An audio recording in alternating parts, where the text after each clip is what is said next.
Black Beauty Stolen by Susan Hill, illustrated by Bill Farnsworth, inspired by Anna Sewell's Black Beauty.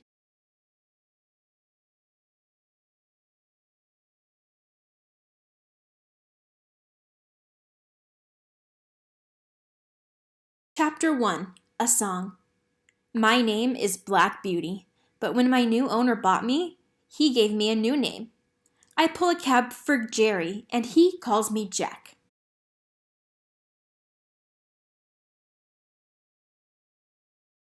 Pulling a cab on the crowded streets of London is hard work. I am lucky that Jerry is a kind master. At the end of every day, Jerry always gives me a treat. A bite of apple or sweet crunchy carrot. Best of all, Jerry sings to me. One night, Jerry sang a song. I liked it very much. The words made me feel calm and peaceful. Softly, Jerry sang, "Do your best and leave the rest. 'Twill all come right, some day or night. The moon is up, the sea is down, and the world goes on spinning round and round."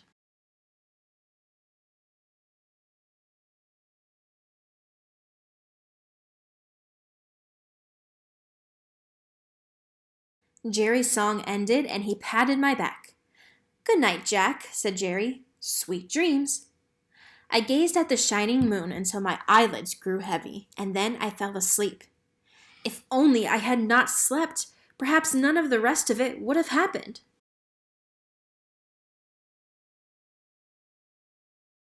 Chapter 2. Stolen. I woke sharply. The moon shone like a new coin. What had awakened me? A cloud passed over. The night went dark.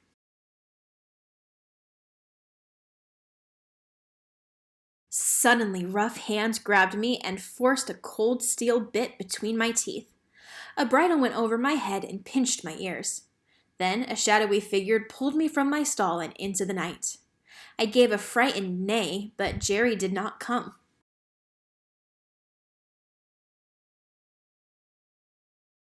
"That's right, say goodbye," said a gruff voice.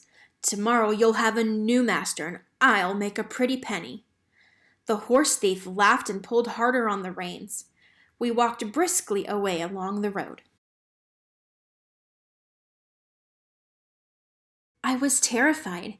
Even in my terror, I took care to see where I was going. Noticed things along the way: a crooked tree in the moonlight, a painted house, a post with 3 signs. We walked for miles and miles. At last, the thief put me in a stall with some sleeping horses. Bone-tired and afraid, I heard the gate lock shut behind me.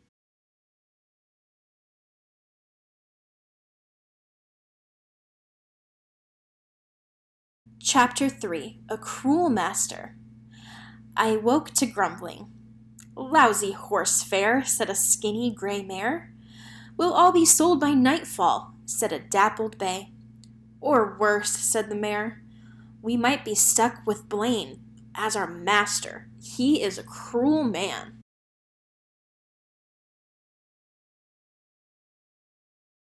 Just then a gruff voice called out, "This one will do."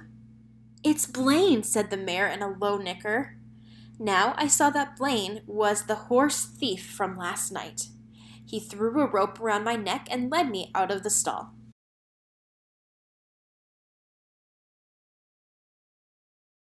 He put me to work pulling a loaded cart. The load was heavy.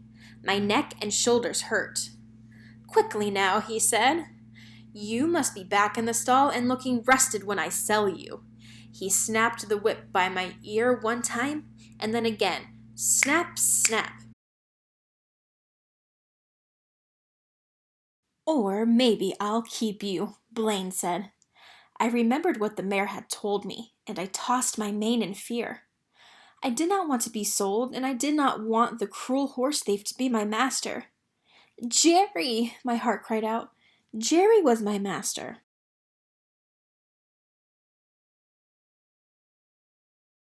I finished pulling the cart, and Blaine put me in the stall without wiping my sweating flanks. "Are you all right?" asked the dappled bay. Yes, I whinnied and thanked him, but my mind was racing. I had to get free.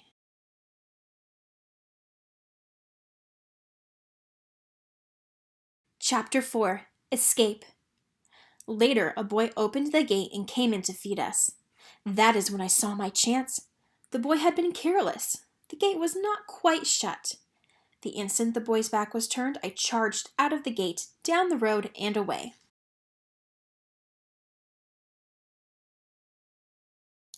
My heart beat, Jerry, Jerry, Jerry, in time with the pounding of my hoofs. Over the noise of my ragged breath and racing hoofs, I heard horses galloping behind me and men shouting. I'd be caught if I stayed on the road. I bolted from the road and crashed into the woods. Branches scratched at my eyes and thorns scraped my legs. I ran for a long time. Finally, I had to stop. My breathing slowed and I stood to listen. The woods were silent. No one had followed me. I had escaped. But now I was hopelessly lost.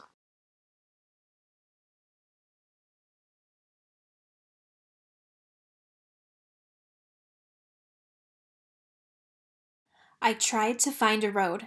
I was hungry and thirsty. I'd run too hard and too far, and now my flanks twitched and shivered with cold. I walked for miles. At last I recognized a large rock and my hopes soared. But a moment later, I knew I'd seen the rock before. I'd walked in circles.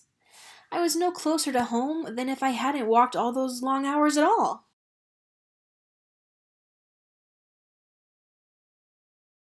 Night came and so did the rain. Cold and wet, I stumbled under a rocky ledge.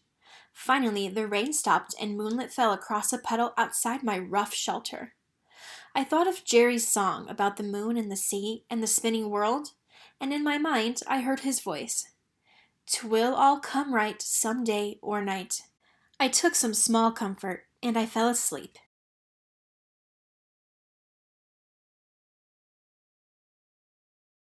Chapter 5. Home Again.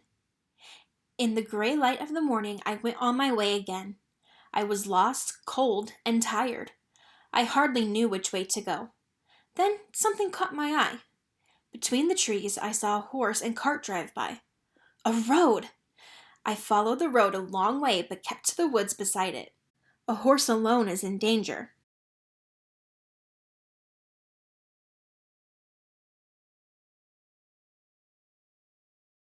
The sun was high when, at last, I saw a post with 3 signs. I'd seen that post before. I began to trot faster. Soon I saw the painted house. I picked up my pace. There was the crooked tree. I was getting close.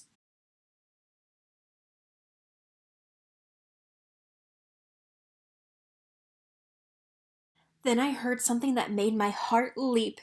It was Cherry's voice. He was singing. Although I was tired, I broke into a gallop. I had never heard a sweeter sound. I whinnied with joy, and Jerry turned around.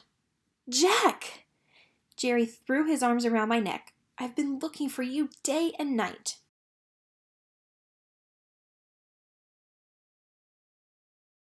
"When I saw your bridle was gone, I knew you'd been stolen."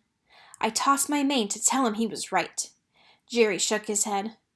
"I wonder how you found your way back home to me, Jack," he said. "You must have kept your wits about you." I couldn't tell Jerry how his song had comforted me, so I rubbed his arm with my nose and gave a gentle whinny. Jerry smiled and hummed, and together we walked home while Jerry sang the song I love.